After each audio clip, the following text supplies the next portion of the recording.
Welcome to A Mason's Work, the podcast where we review Masonic symbols and illustrate how they can be used to solve problems in everyday life.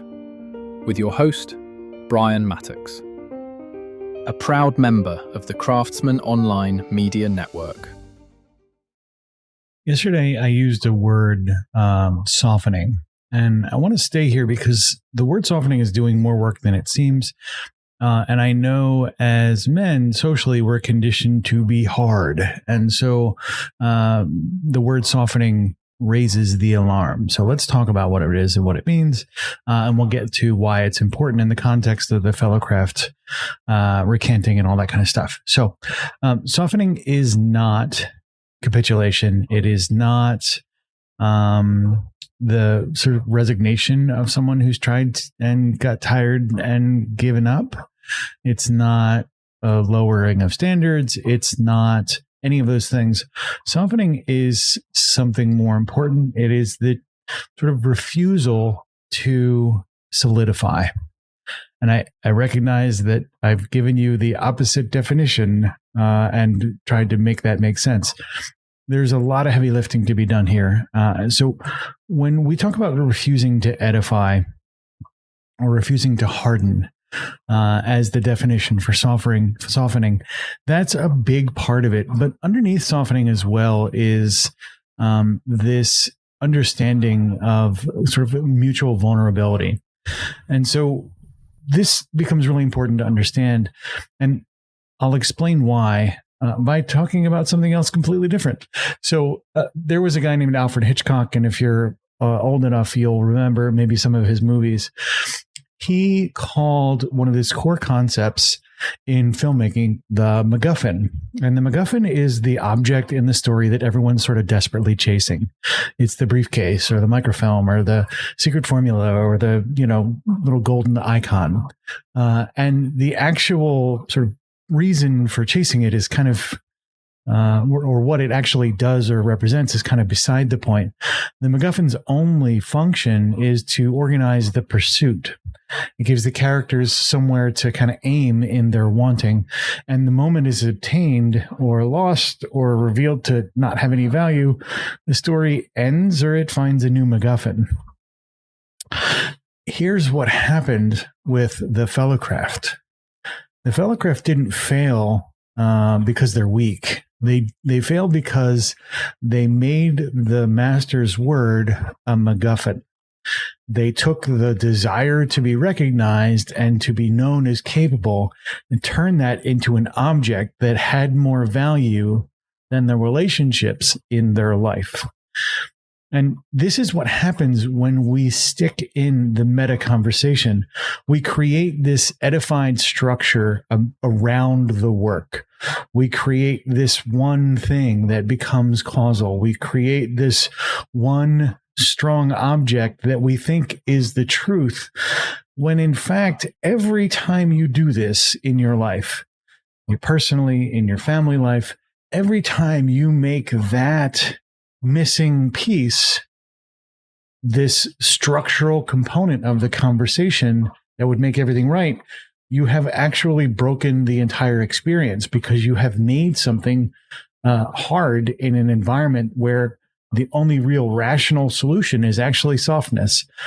And you'll see this a lot in social groups when you're talking to folks and they get really wrapped around the axle of a solution.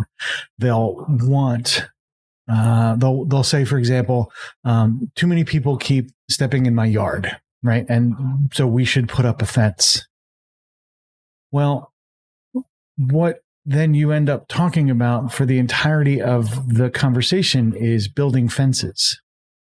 When in fact, the real problem is too many people are stepping in your yard. And maybe that's not a problem at all. Maybe there's other solutions to it. When we get stuck around these codified sort of solutions to problems, we forget the humanity underneath them and the reasons and the purpose and the design intent of the experience.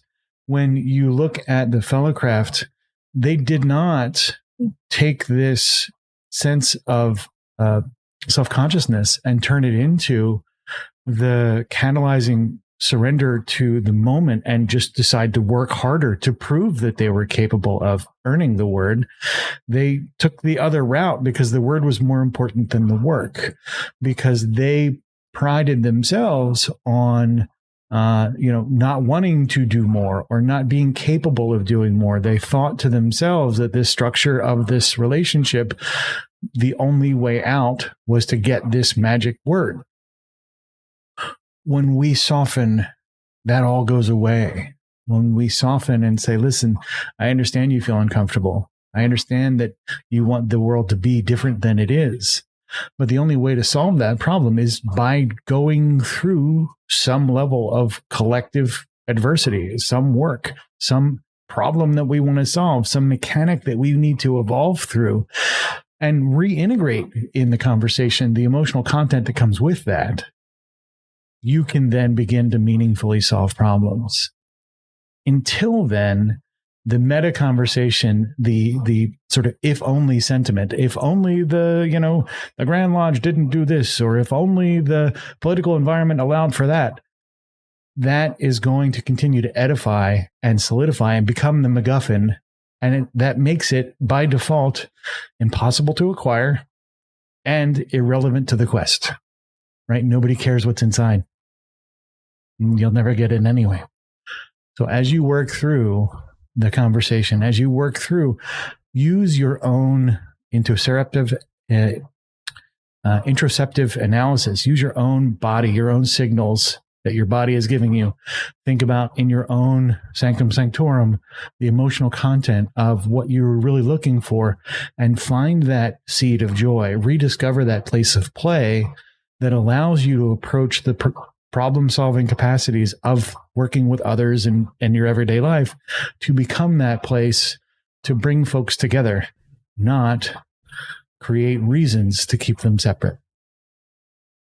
The views represented in this podcast are those of the speaker alone and are not representative of any grand or subordinate lodge.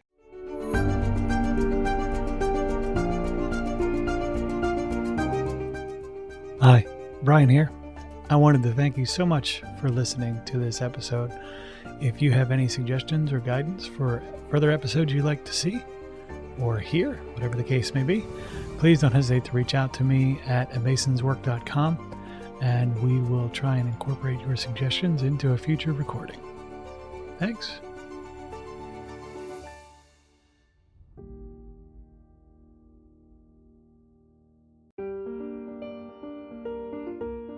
Freemasonry teaches us that the true work is within, a lifelong journey of reflection, discipline, and discovery. At A Mason's Work, we help Masons bring out their best selves through meaningful self-inquiry and symbolic practice. From personal reflection to lodge engagement, we offer tools that turn symbols into action. Visit us at amasonswork.com. The work is within. The time is now.